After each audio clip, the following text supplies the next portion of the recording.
మాఘపురాణం 28వ అధ్యాయం. క్రూర కథ. కృతృమహామహర్షి జహ్నామునితో ఇట్లనెను. మాఘమాసమున నదీ ప్రవాహ స్నానము చేసి శ్రీహరిని పూజించి మాఘవ్రతము ఆచరించిన వారి పుణ్యభాగ్యమును వినుము.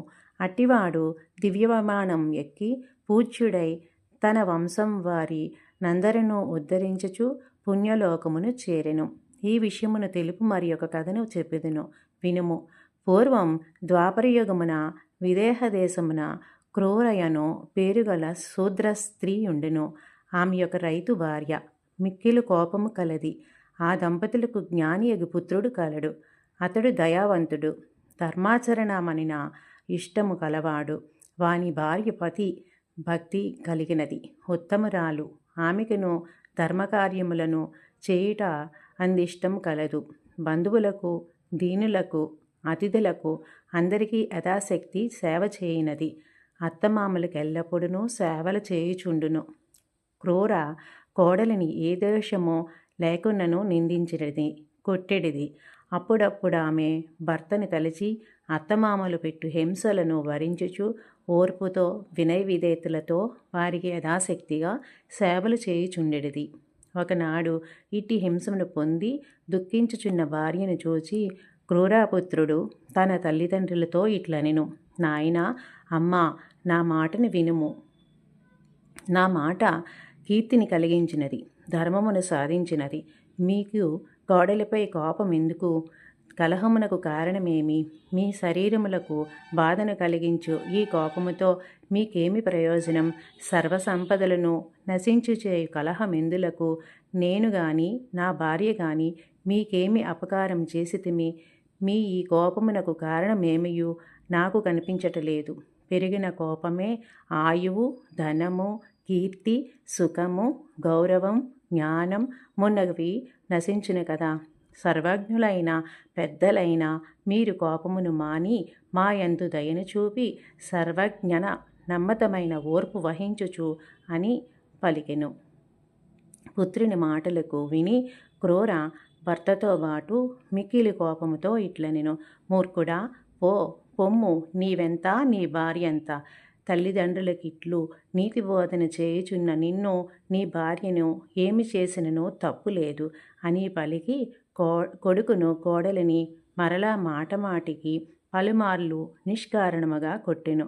ఇట్లు దెబ్బలు తిన్న పుత్రుడు రోషమును చెందును, కానీ సహజమైన శాంతమును పొందెను. అయ్యో, తల్లిదండ్రులు ద్వేషించుట ఎంత తప్పు! అట్టివారు శాశ్వతముగా నరకమును పొందుదురు గదా. తల్లిదండ్రులకు సమానమైన దైవం వేరొకటి లేదు. స్త్రీకి భర్తకు మించిన దైవం లేదు కదా. విష్ణువుతో సమానమైన దైవం, గంగతో సమానమగు తీర్థం లేవు కదా అని తలిచెను. భార్యను తగు మాటలతో ఊరడించెను. ఓర్పుగా ఉండమని సమాధానం పరిచెను. కోపిష్టియగు క్రూర కోడలని కొట్టి ఒక గదిలో నుండి తలుపులను మూసివేసెను. ఆమె కుమారుడి అకృత్యమును చూచి తల్లి ఏమియూ అనలేక పితృభక్తి వలన ఏమియూ చేయలేక మౌనముగా బాధపడుచు పూర్వం వలనే తల్లిదండ్రులను సేవ చేయుచుండును. కోడలు ఆ గదిలో 7 రోజులు అన్నము నీరు లేక ఆ విధంగా నిర్బంధంలో నుండును. ఇరుగు పొరుగు వారు, బంధువులు, మిత్రులు ఈ పని కూడా చెప్పినను క్రూరవ వారి మాటలను వినిపించుకొనలేదు. కోడలను అట్లే నిర్బంధించి పీడించును.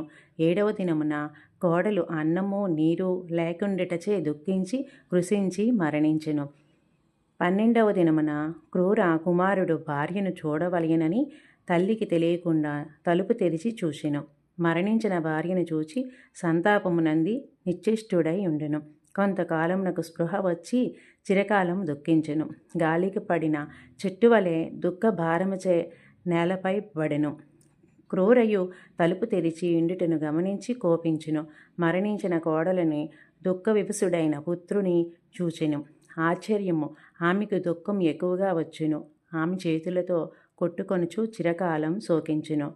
ఆమె ఏడ్పును విని అందరూ ఏమి అనుచు చూడవచ్చిరి. ఆ విషయమును తెలిసి క్రూరను బహువిధములుగా నిందించిరు. కొందరు బంధువులు కోడలి శవమును దహనము చేసిరి. క్రూర కుమారుడు దుఃఖమును భరింపలేక అచట నుండలేక గంగా తీరము చేరెను. కొంతకాలమునకు శోకభారమున మరణించును. క్రూర పశ్చాత్తాపమునందెను. పుత్రశోకమును భరింపలేక చిరకాలం దుఃఖించును. ఆమె భర్తయు శోకించును. వారిట్లు అధికముగా శోకించుటను చూచి జనులందరూ విచారించిరి. కానీ ఈ సమయమున విచారించి లాభమేమి? పుత్రశోకమును భరింపలేక నిద్రాహారములు మానినవారు కొంతకాలమునకు మరణించిరి, యమలోకమును చేరిరి. వారు అసివత్ర నరకము చిరకాలము అనుభవించిరి. తరువాత చంపాతీరమున సర్పములై జన్మించిరి. రావి చెట్టు తొర్రలో నివసించుచుండిరి. కొంతకాలమునకు ధీరుడు ఉపధీరుడు అని ఇద్దరు సజ్జనులు అచటికి వచ్చిరి. చంపానదిలో మాఘస్నానం ఆచరించి సర్పదంపతులున్న చెట్టు క్రింద శ్రీహరిని అర్చించిరి. మాఘమాస మహిమను పురాణముగా చెప్పుకొనిరి. సర్పదంపతులు శ్రీహరిని పూజన చూచుట వలన శ్రీహరి మహిమను వినుట వలన వారి పాపములు పోయినవి, పుణ్యం కలిగెను. వారు వెంటనే సర్పదేహమును విడిచి దివ్యదేహమును ధరించిరి. వారికై దివ్య విమానం వచ్చెను. శ్రీహరి సాన్నిధ్యమును చేరిరి. జహ్నమునివర్య, మాఘమాస వ్రతం ఇట్టిదని ఎంతకాలం చెప్పిననో పూర్తి కాదు. ఇంతమందియే మాఘమాస వ్రత మహిమ వలన తరించిరని చెప్పుకొనుటకు వీలు లేదు.